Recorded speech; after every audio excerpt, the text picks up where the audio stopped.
تھی۔ جب حضرت ابراہیم علیہ السلام کو بیت المقدس میں رہتے 20 سال ہو گئے تو حضرت سارہ نے ابراہیم علیہ السلام سے کہا کہ رب تعالیٰ نے مجھے اولاد کی نعمت سے محروم رکھا ہے، لہٰذا آپ میری لونڈی حضرت حاجرہ کے پاس جائیں، شاید اللہ تعالیٰ آپ کو ان سے اولاد عطا فرما دے۔ جب انہوں نے حضرت ابراہیم کو حضرت حاجرہ ہبہ کر دیں، یعنی ان کے عطا کر دیا، تو ابراہیم علیہ السلام ان کے پاس گئے اور وہ حاملہ ہو گئیں۔ اہل کتاب کہتے ہیں کہ جب وہ امید سے ہو گئیں تو اپنی مالکہ یعنی حضرت سارہ کو حقیر جاننے لگیں۔ حضرت سارہ کو بہت غیرت آئی اور انہوں نے حضرت ابراہیم سے اس بات کی شکایت کی، تو حضرت ابراہیم نے فرمایا کہ تم جو چاہو حاجرہ کے ساتھ سلوک کرو۔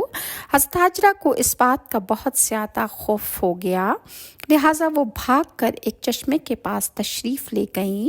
انہیں وہاں پر ایک فرشتہ ملا۔ فرشتے نے کہا، اے حاجرہ خوف نہ کر، تیرے پیٹ میں جو بیٹا پیدا ہونے والا ہے اللہ تعالیٰ اس سے بہت زیادہ خیر اور برکت عطا فرمائے گا۔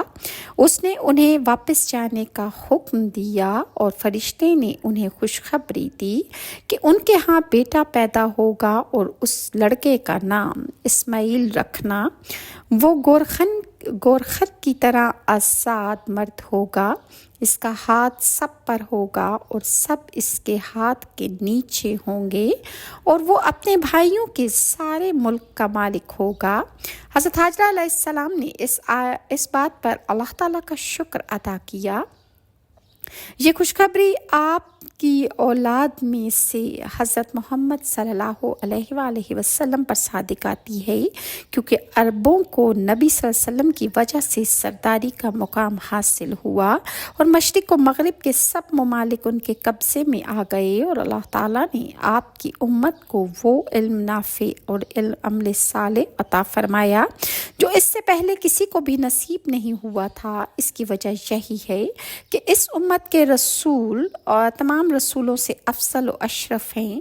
یہ آپ کی رسالت کی برکت اور آپ کی شریعت کے کمال کی وجہ سے ہے، اس لیے بھی آپ تمام جہاں والوں کے لیے مبعوث ہوتے ہیں۔